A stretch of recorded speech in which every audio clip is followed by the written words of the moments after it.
बेचना चाहते हैं। उन्होंने राम का सौदा किया, उन्होंने राम की शिलाओं को, जिन पर राम लिखा था, उनको बेचा। उन्होंने रामचंद्र भगवान की खड़ाओं तक को बेचा। अब उन्होंने राम को बेचा, अब काशी पहुंच गए और गंगा को बेचेंगे। इतने दिन से 3 महीने होने को जा रहे हैं इस सरकार को। मैं बड़ी साफ दिल से कहना चाहता हूं कि काम एक रत्ती का नहीं हुआ है, लफ्फाजी हो रही है कोरी, मुझे ये बताइए, हो रही है गंगा के नाम पर। आपने जो बात कही कि राम के नाम पे सौदा हो रहा है, गंगा का सौदा हो रहा है, आप भारतीय संत समिति के अध्यक्ष हैं और भी बहुत सारे ऐसे ऑर्गेनाइजेशन हैं जो धर्म की रक्षा के लिए हैं, धर्म को किसी तरह से व्यवसाय में ना बदला जाए उसके लिए। आप लोग विरोध क्यों नहीं करते? आप लोग जनता के सामने क्यों नहीं बताते? ये आपने मुझसे जो पूछा है, जो मेरा जवाब है, ये अपने आप में एक विरोध है। और माफी के साथ कहना चाहता हूं मैं कि नरेंद्र मोदी जी की सरकार जब से आई है तो संत जो है दहशत में है। संत दहशत में क्या मतलब? संत दहशत में है, और जो संत सच बोल रहा है वो इनके निशाने पे है, वो इनके निशाने पे है। ये देश केवल, इसकी खूबसूरती पता क्या है? इसकी खूबसूरती ये है कि यहाँ मोहम्मद रफी गीत गाता है कि बड़ी देर भई नंदलाला तेरी राह तकें ब्रजवाला। ये देश वो है जो अल्लामा इकबाल कहता है कि सारे जहां से अच्छा हिंदुस्तान हमारा। ये वो देश है जिसकी तहजीब को गंगा जमनी तहजीब कहा गया है। ये वो देश है जब देश के टुकड़े हुए धर्म के नाम पर तो मुसलमानों ने ये कहा कि हम पाकिस्तान नहीं जाएंगे। ये वो देश है जिस देश की आजादी के लिए अगर भगत सिंह का खून बहा है तो अशफाक को फांसी दी गई है। उसकी कुर्बानी और उसकी शहादत इसमें, इस मिट्टी में शामिल है। अशफाकुल्लाह खां से जब पूछा अंग्रेज ने कि तुम्हारी आखिरी ख्वाहिश क्या है, उसने कहा कि कुछ आरजू नहीं, गरारजू तो ये है, लाकर जरा सी रख दो खाके वतन कफन में। मैं पूछना चाहता हूं कि क्या वो अशफाकुल्लाह खां की कुर्बानी को क्या जवाब देगा आरएसएस? वीर अब्दुल हमीद ने पाकिस्तान से लड़ते हुए दुश्मन के टैंक तोड़े थे, अपने बदन की बोटियां। ये देश सबका है। चंद्रशेखर आजाद ने अगर इस देश के लिए कुर्बानी दी है तो ये देश क्या केवल ब्राह्मणों का है? भगत सिंह ने अगर इस देश के लिए कुर्बानी दी है तो इसलिए दी गई थी कि ये देश केवल सरदारों का है? अशफाकुल्लाह खान ने अगर कुर्बानी दी तो क्या ये देश केवल मुसलमानों का है? ये देश जितना हिंदुओं का है उतना ही मुसलमानों का है। आपने बड़ी अच्छी बात कही कि ये देश जितना हिंदुओं का होता है उतना मुसलमानों का है, लेकिन रह रह करके कुछ ऐसी चीजें होती हैं जिससे मुस्लिम समाज की अगर बात करें, आपने नाम लिया है तो मैं आपसे सवाल कर रहा हूं कि उनको ये लगता है कि शायद उनके साथ यहां पे न्याय नहीं हो रहा है। अभी कुछ दिनों से आपने देखा होगा कि बहुत सारे मुसलमान नौजवान दहशतगर्दी, आतंकवाद के आरोप में पकड़े जाते हैं, बरसों बरस तक जेल में रहते हैं और उसके बाद एक अदालत ये कहती है कि नहीं, इनके ऊपर जितने आरोप थे वो गलत पाए गए। इसके लिए किसको जिम्मेदार आप मानते हैं? देखिए, ये एक इंटरनेशनल साजिश है।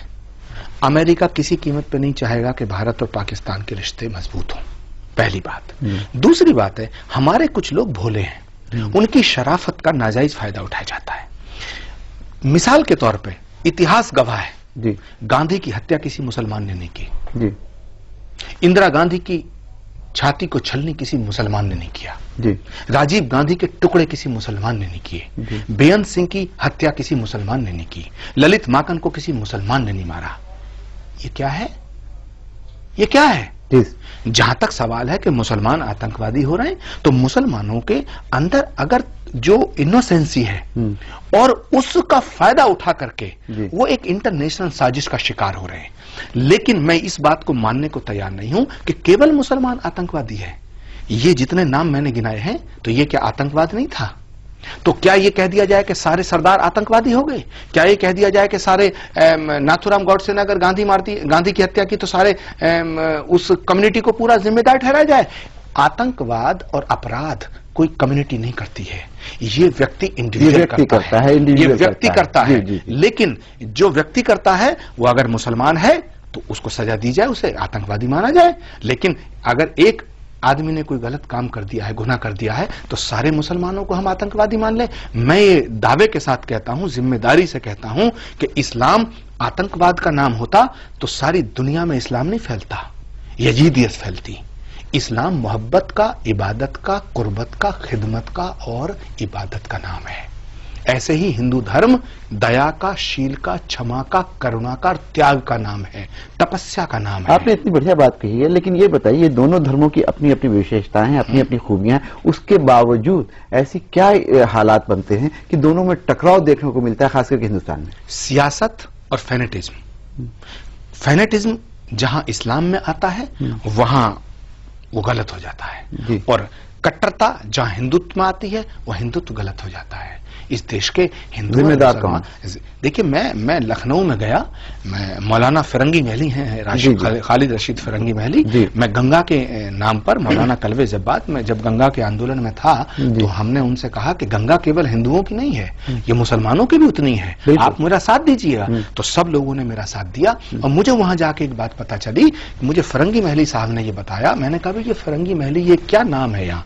तो उन्होंने कहा साहब ये वो मोहल्ला है, और हमारे जो खानदानी थे उस वक्त गांधी जी यहाँ आकर के रुके थे, और गांधी जी जब यहाँ आकर रुके थे एक हफ्ता, तो एक हफ्ते तक किसी मुसलमान के घर नॉनवेज नहीं, अंडा तक नहीं बनाया गया था। ये इस्लाम है, ये इस्लाम है। लेकिन इस्लाम को भी कुछ कट्टरपंथी लोगों ने सियासत की भेंट चढ़ाने की जो बात करी है, मुसलमान को वोट बैंक समझना, ये सबसे बड़ा गुनाह किया है हिंदुस्तान के बहुत अहम मुद्दा उठाया है। रद्दी का इल्जाम लगता हो, चाहे उन पर फिरकापरस्ती का इल्जाम लगता हो, या चाहे उनकी बदहाली हो, ये सारी चीजें सिर्फ इसलिए आज हैं क्योंकि मुसलमानों को वोट बैंक के तौर पर इस्तेमाल किया। लेकिन आचार्य जी से जानना चाहेंगे कि क्या इस वोट बैंक की जो सियासत मुसलमानों के साथ हुई, उसमें कोई पार्टी ऐसी आपको लगता है जिसने ये काम ना किया हो? हर पार्टी, कांग्रेस से लेकर के आज की किसी भी पार्टी का आप नाम ले लिए, सबने मुसलमानों को छला है। देखिए, यहां मैं एक बात आपको कहूं कि ये बात पक्की है कि मुसलमान को, इस कम्युनिटी को वोट बैंक की नजर से देखा गया जी। ये सबसे बड़ा गुनाह है जी। और उसमें कुछ मुस्लिम धर्म गुरुओं का भी उसमें ठीक है, उनका भी योगदान है जी। उनका भी है, क्योंकि क्या हुआ कि एक आदमी आया और उसने पूरी कौम का ठेका कर लिया जी जी। ठीक है, वो सही किया गलत किया, क्या रिजल्ट आया वो अलग है, लेकिन वो कर लेता है जी। तो ये ऐसा एक सौदा भी इलेक्शन में दिखा था। एब्सोल्युटली। तो इन चीजों से, एक तो इन दायरों से बाहर आना पड़ेगा। दूसरी बात यह है कि हम मुसलमान भाइयों से ये कहना चाहते हैं, और उनकी कौम के जो भी रहनुमा हैं जी जी, सच्चे रहनुमा जो हैं, उनसे मैं एक दरख्वास्त करना चाहता हूं कि एक तो वो अपनी कौम में 100% लिटरेसी लाएं। तालीम की जरूरत है, जिसको धर्म में भी बताया है कि तालीम बहुत जरूरी है ना।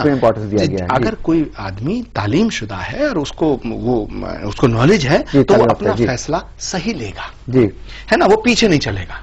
लेकिन इसमें एक चीज मैं आपसे कहूं कि जो रीजनल पार्टी है, इन पार्टीज ने मुसलमानों को कतई उजाला देखने को एक तरह से देखने नहीं दिया, उन्हें वहीं घेरे रहे। लेकिन कैसे देखने दें जब मुसलमानों को कुछ देने की बात होती है, उनके साथ कुछ करने की बात होती है। ये कहा जाता है कि मुसलमान चूंकि बहुत बुरी हालत में है, सच्चर कमेटी की रिपोर्ट आपने देखी, और ये माना गया कि दलितों से भी बदतर हैं मुसलमान, और हुआ कि इनको रिजर्वेशन दिया जाए, तो फिर दूसरी पार्टियां खड़ी होकर कहती हैं मुसलमानों का तुष्टीकरण है, मुस्लिम अपीजमेंट की पॉलिसी, उनको खुश कर रहे हैं। कैसे कोई करे? इस देश के नेताओं से मैं एक बात कहना चाहता हूं कि अगर मुसलमान के बुरा हाल है तो हिंदुओं में भी ऐसी कम्युनिटी कितनी है कि जिनके बुरे हाल है।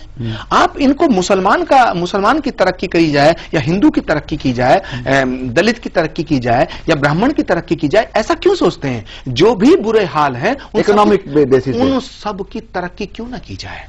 और माफ करना, दुनिया में नहीं, तो अभी तो नरेंद्र मोदी कह रहे हैं कि सबकी तरक्की करूंगा मैं। वो क्या कह रहे हैं और क्या करेंगे, ये भगवान करे कि इस मुल्क की तरक्की हो, और भगवान करे, परमात्मा करे कि हिंदुस्तान का प्रधानमंत्री की तरह एक्ट करे। हिंदुस्तान का प्रधानमंत्री अभी जो एक्ट कर रहे हैं, भारत का प्रधानमंत्री अभी एक भारत का प्रधानमंत्री की तरह एक्ट नहीं कर रहे हैं, वो बीजेपी के नेता की तरह एक्ट कर रहे हैं। इसलिए मैं दरख्वास्त करना चाहता हूं, और मैं भगवान से प्रार्थना करता हूं कि देश का प्रधानमंत्री देश का होता है, और वो देश का प्रधानमंत्री बनकर के काम करें। जब वो देश के प्रधानमंत्री बनकर के काम करेंगे तो वो हिंदू और मुसलमान में इस देश को नहीं बांटेंगे, जातियों में इस देश को नहीं बांटेंगे। तो नेताओं को यह चाहिए कि मुसलमानों का और हिंदुओं का जो आर्थिक आधार है, उसके बिना पे उनकी फैसल साहब स्कीम बने, और इस देश में कहने के लिए बहुत जातियां हैं जी, कहने के लिए बहुत धर्म है, लेकिन मेरे दोस्त एक ही जाति है, वो अमीर, और दूसरी जाति है गरीब जी। बहुत बड़ी बात, अमीर और गरीब जी जी। गरीब किसी भी जाति का हो गरीब है, अमीर किसी भी जाति का हो वो अमीर है। अगर हमें इस देश को उठाना है तो हमें गरीबों के घरों से गरीबी का अंधेरा मिटाना होगा, और तब ये देश दोबारा से सोने की चिड़िया कहलाएगा। तब ये देश गांधी का देश होगा, तब ये देश नेहरू का देश होगा। आपने बहुत अच्छी बात कही, लेकिन थोड़ा सा विषय को थोड़ा सा विषयांतर करते हैं और ये जानना चाहते हैं आचार्य जी, इधर हमने देखा है कि टीवी के जरिए बहुत सारे बाबा, बहुत सारे मठाधीश हम लोगों के सामने आए हैं। पहले कोई नहीं जानता था कि गुजरात में एक बहुत बड़े बाबा हैं जो आजकल कहीं और हैं। इसी तरह के बहुत सारे लोग आए हैं और अभी एक कंट्रोवर्सी हुई थी कि साईं को भगवान माना जाए या नहीं माना जाए। साईं कहीं हिंदू सनातन धर्म के विरुद्ध काम तो नहीं कर रहे हैं, उनके खिलाफ। इन सारी चीजों को आप कैसे देखते हैं? देखिए, पहली बात तो मैं आपको बोलूं बेबाकी से, बड़े अदब के साथ जी, भगवान को किसी ने नहीं देखा जी, मैंने भी नहीं देखा जी। जब मैंने भगवान को देखा ही नहीं जी, और भगवान को किसी ने नहीं देखा, तो फिर भगवान कैसा है ये कहने वाला कौन क्या हो सकता है? भगवान ऐसा है और ऐसा नहीं है ये वो कह सकता है जिसने परमात्मा को देखा हो। कोई भी धर्म गुरु अगर दुनिया में ये दावा कर दे कि परमात्मा ऐसा है, परमात्मा वैसा है जैसी तुम्हारी श्रद्धा। किसी को परमात्मा सूरज में नजर आया, किसी को चांद में नजर आया, किसी को धरती में नजर आया, किसी को गंगा में नजर तो फिर आया, किसी को साई में नजर आता है। अगर हाँ, भगवान को भगवान नहीं बनाता, भगवान को भगवान भक्त की श्रद्धा बनाती है। यदि किसी को साईं की सूरत में भगवान की सूरत दिखती है तो इसमें बुरा क्या है? अगर कोई भी धर्मगुरु ये कहता है कि साईं में भगवान नहीं है, और सनातन धर्म की तो बात ही छोड़ दो, सनातन धर्म तो ये कहता है कि जर्रे जर्रे में परमात्मा है। शंकराचार्य ने उनका विरोध किया है। सनातन धर्म कहता है जर्रे जर्रे में परमात्मा है। तो फिर किस बात पे विरोध? कण कण में भगवान है। तो आप ये बताएं कि शंकराचार्य किस बात पे उनका विरोध कर रहे हैं, किस बात पे उनकी मूर्तियां तोड़ने की बात कर रहे थे? देखिए, मैं इसमें एक बात ये कहना चाहता हूं कि शंकराचार्य जी बड़े आदरणीय हैं, इसमें कोई संदेह नहीं है। तो लेकिन उन्होंने जो कहा है, और वो भी उम्र के इस पड़ाव पे कहा है, इसमें भी कोई बहुत बड़ी सियासत है, बहुत बड़ी राजनीति है। और ये राजनीति का ही एक रूप है कि एक धर्म की राजनीति कर रहा है आरएसएस, एक धर्म की राजनीति विश्व हिंदू परिषद और बीजेपी कर रहे हैं, और दूसरे तरह से ये धर्म की राजनीति का एक अलग स्वरूप है कि जो शंकराचार्य जी ने कहा है। महाराष्ट्र का चुनाव आने वाला है, निशाने पता नहीं कहां कहां है।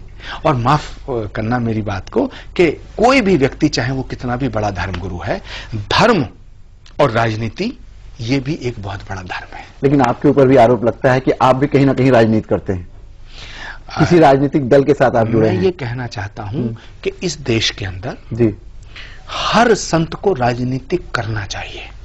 क्यों? कि देश राजनीति से चलता है, और अगर राजनीति में अच्छे लोग आएंगे, राजनीति में अच्छे महापुरुष आएंगे, तो राजनीति में जो गंदगी पिछले 20 सालों से आई, कहा जाता था आचार्य जी कि राजनीति से धर्म गुरुओं को, चाहे किसी धर्म के, उनको अलग रहना चाहिए। ये बहुत बड़ा ढोंग है। राजनीति से अलग कोई नहीं है। कोई धर्मगुरु राजनीति से अलग ना था और ना है और ना हो सकता है, क्योंकि राजनीति से जनता का कल्याण होता है, राजनीति का बुनियादी सिद्धांत है। और धर्मगुरुओं का भी बुनियादी सिद्धांत है कि जनहित होना चाहिए, जन कल्याण होना चाहिए। तो जब दोनों का मोटिव एक है तो दोनों अलग कैसे हो सकते हैं? ये अगर कोई कहता है कि कोई, आपका मोटिव क्या है? मेरा मोटिव, आपका मोटिव समाज सुधार है या राजनीति का सुधार? अगर समाज को सुधारा जाएगा तो ये राजनीति तो हो गई, क्योंकि समाज राजनीति के बिना कैसे सुधरेगा? अगर कोई धर्मगुरु ये कहता है, कोई साधु ये कहता है कि मैं राजनीति बात नहीं करता, वो सबसे बड़ा झूठ है।